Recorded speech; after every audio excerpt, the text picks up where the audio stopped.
Padişah okuma bilmezse. Zamanın birinde hikaye, öykü, masal, deyimler gibi şeyleri dinleyerek zaman geçirmeyi seven bir padişah varmış. Her gün kendisi hikaye, masal, öyküler, deyimler anlatacak kimseleri sarayına çağırtırmış.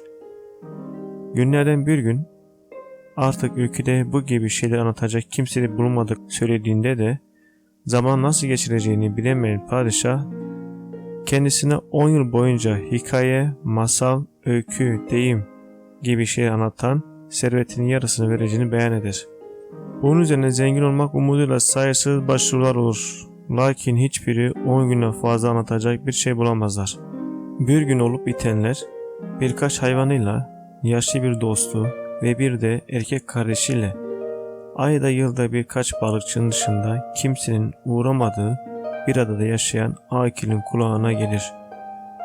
Her ne kadar şehrin kalabalığından, gürültüsünden, kavgasından kaçıp ıssız bir adaya yerleşmiş ise de bir ülkeyi idare eden bir padişahın değerli zamanını birilerinden masal, öykü, hikaye gibi şeyler dinleyerek geçirmesine üzülen Akil bu değerde bir çare bulmak umuduyla yola koyulur.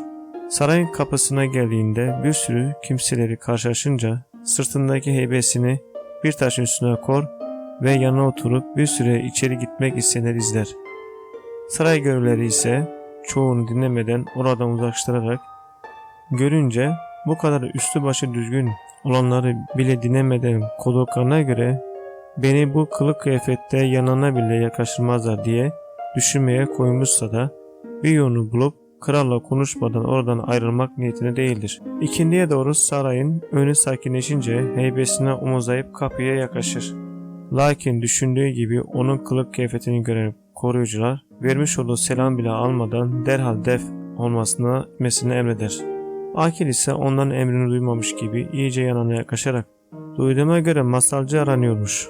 Ama ben ne padişahınızın serveti ne de masal atmak için gelmiş bulunmuyorum. Padişahımıza öyle bir şey getirdim ki bundan sonra kendisini halktan değil halk ondan bir şey dinlemek için ayağına gelecek" diye yalvarmasına nöbetçilerden birisi "Göster bakalım neymiş o dediğin şey" diye sorar. O dönemlerde cine, şeytana, tılsıma çok inandığını bilen Akil derhal hakkına kullanarak "Olmaz, onu sadece padişahımıza gösterebilirim. Yoksa tılsım bozulur." Nöbetçi "Yani tılsımlı bir şeydir o. Ne olur müsaade edin, onu kendisine verip çıkayım" der yalvarınca. "Bu görümünle şeytan diye kara kazana atılmayacağına inanıyorsan haydi gir içeri" diye kahkahalar atarak alay ederler. Akil ezile büzüle hizmetçilerin, koruyucuların arasına geçerek gösteri salonuna geldiğinde padişah baş köşede veziriyle ve kimler olduğunu çıkaramadığı birkaç kişi oturmuş nargile çekmektedir. Sırtında heybe, ayağına yırtık bir papuçla Akil'i gören padişah yüzü buruşur ama bir kere gelsin demiş hemen geri çelmenin doğru olmayacağını düşünür ve eliyle yaklaşmasına işaret eder. Akil padişahı ve yandakilerini başıyla selamlamasının ardından "Af buyurun padişahım, sarayınıza yakışacak bir kıyafeti gelmediğimi biliyorum" demesine padişah yerinden doğrularak "Lafı uzatma, herhalde kılığını kıyafetine bakmak için içeri alınmadın. Neymiş getirdiğin o tılsımlı şey? Çabuk göster ve çık dışarı" sözler üzerine Akil yavaşça heybesini ağzına açar, içinde birkaç kitap çıkarır. "Buyurun padişahım, işte bunları size getirdim.